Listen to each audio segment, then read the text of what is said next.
speaking from my heart. Lahat ng sasabihin ko ngayon ay galing sa puso ko.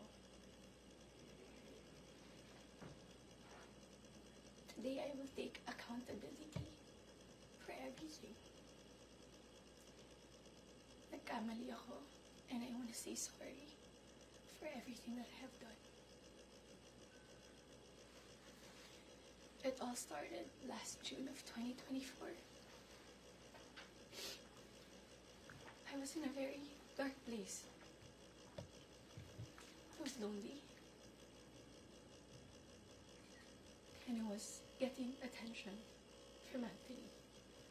The kind of attention that I needed. When I sensed that there was this brewing attraction between Anthony and I, nadala ako sa emotions ko. And I knew that was wrong. I came clean right away. I told my ex everything, and I admitted things to him, and then we broke up. It wasn't easy. It was very hard for me, too. I announced the breakup. The reason why I became so emotional during the interview, because I was holding back a truth. Yun yung totoo.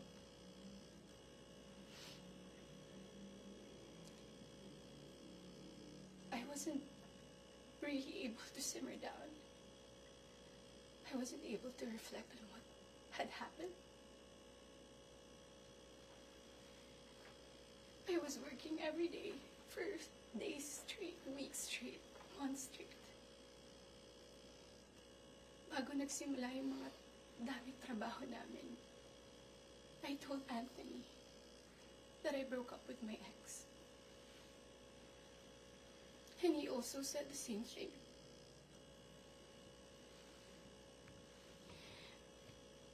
Mind you, I was in a very lonely place. I was so lonely. And I was so vulnerable at that time. Like everybody, nakaka-break lang. You would be so vulnerable. I was working every day. At sa lahat ng trabaho na yun, kasama ko si Anthony. Aaminin ko, sa araw-araw ng pagtatrabaho namin, nahulog din yung loob ko. He would be very sweet to me. He would be such a gentleman to me. He would say things to me. He would tease me on the set in front of other people. He would tell all the people who were close to me that he was single. So, I was confident to act a certain way around him on the set. Because in the eyes of the people there, we were both single.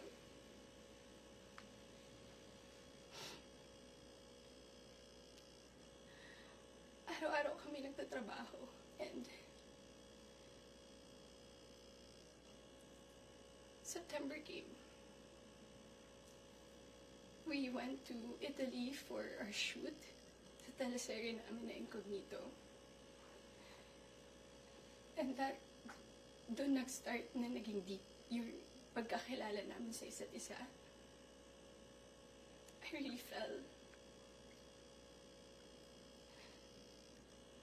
Nung pauwi na kami ng Italy, it was my birthday, and we were stuck at the airport the whole day. He would say things to me that are sweet. He would say promises. We would tell promises to each other. And then nung pauwi na ng Italy, I felt so happy that I had to post something on my IG story just to appreciate him during that day. And then pagka-uwi ko, I think that the next 2 days, I saw a post or reposts ni Jam on TikTok. Nakita ko lahat yun. And at that time, yung time frame na yun, nasa screenshots din na nangamusta ako. I said, kamusta si Jam? Nangumusta ako kay Jam, it wasn't because dahil alam ko na sila pa. Dahil alam ko na she was going through something and Anthony had to take care of her. But at that time, nagtatrabaho pa rin kami and he would still be the same way to me. I would ask him, God knows I asked him, nagkabalikan ba kayo? He said no. Do you still love her? He said no. He would say things na ako yung gusto niya and all. I really asked him so many times. And then the first wave of bashing on TikTok. Masakit yun para sa akin. I asked him, when are you gonna release a statement na wala na kayo? When? Because in the eyes of the public, you are taken. But I know that you're not. And you would be very sweet to me. When are you gonna release a statement? He would tell me he was waiting for the right moment. I didn't want to be pushy. I didn't want to aggravate things. So I waited and kept quiet. Because it wasn't my story to tell anyway. I kept quiet. October passed. We were working still every day. And then Halloween. It was the very first night we went out na medyo sweet kami sa isa't isa. The next day, Cham posted on her Instagram story. There were no names mentioned. There were no names. But people were insinuating that it was Anthony and I. So the waves of bashing came again. I asked him again, when are you gonna release a statement? God knows how many times I begged for a statement. I begged him to fix this because I was so tired of getting bashed. He said, wait, he's waiting for the right moment. I waited. I still kept quiet. I really wanted to speak up, but it wasn't my story, and I would look really pathetic. Days went by. The press con of Incognito happened. He released a statement. To me, it was too late, because at that time, I was slowly distancing myself from him romantically. The infatuation and the attraction died. But thank you for the statement. I thought everything was in the clear. I thought everything was gonna be okay. Ilang days nung lumipas. The screenshots.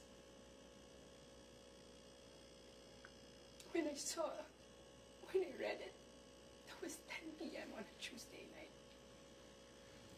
When I read it, I was gutted. I was shocked. I'm truly, truly embarrassed. Dahil nakita ng tao lahat yun without my consent. Against my will. I read the screenshots over and over and over again. Ang pinaka-na-shock ako dun, I read it. It was the perfect narrative. That there was this other woman. That there was this apologetic boyfriend. And the avoidant boyfriend towards the other woman. And the scorned woman. That's the narrative. That's her side of the story. And there's nothing wrong with that. But this is my side. This is my side.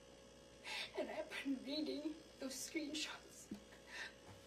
Doon ko napagtagpi-tagpi lahat. Na kaya pala hindi siya makapag-release ng statement. Dahil sila pa pala this whole entire time. I didn't know. I was in the dark. I didn't know I had no idea. God knows. Ilang beses ako nagtanong. Ilang beses ako nanghingi ng statement. Doon ko rin na-realize, bakit ganun yung reactions ni Jam. Now, I get her. I get her pain. I get her wrath. I get her anger. Kaya pala ganun. Because she was clueless about everything. I was clueless about everything. We both believed kung anong mga nasabi sa akin. Maybe iba yung sinabi sa kanya. And I can attest that iba yung sinasabi sa akin. That's my side of the story. I have so many things to say.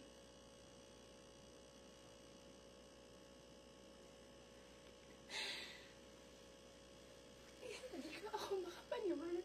Papahinga pala ako ganito sa buhay ko. So to the public, I am sorry that you got to see that very intimate side of me. Ganun talaga ako pag nagbigay ng pagmamahal. It was supposed to be private. It was supposed to be a private, intimate thing. I'm sad na nakita yun ng tao. And yes, I don't want to play the victim here. Nagkamali din talaga ako. And I want to say sorry to those people I have hurt. I reached out to Jam last November. I did not get a reply. I think that was last November. Because I wanted to know what's up. So, I'm sorry. Most especially, I'm very sorry. I'm truly sorry to those people who supported me for 10 years. Alam nila lahat na ginapang ko yung career ko. Mapunta lang sa kung saan ko gusto. Ginawa ko lahat. Pinaghirapan ko lahat sa tulong nila. Nagagawa ko yung mga gusto. I don't know where I'm gonna go. I don't know saan ako papunta. Yung dignidad ko, hindi ko na mahanap. Whenever I go out, whenever I walk, I feel like I'm a naked woman walking. Alam mo nang gagawin ko. I'm so embarrassed. And I'm sorry that you get to see that.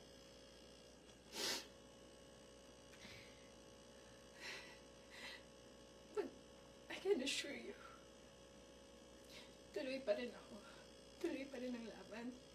Magtatrabaho pa rin ako kahit mahirap. Hindi pa rin namamatay yung apoy sa puso ko.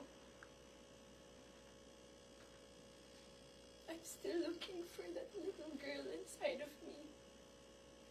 It's hard to look for her now, but someday I get to find her and I will be able to hold my shadows. What you saw was not a perfect human.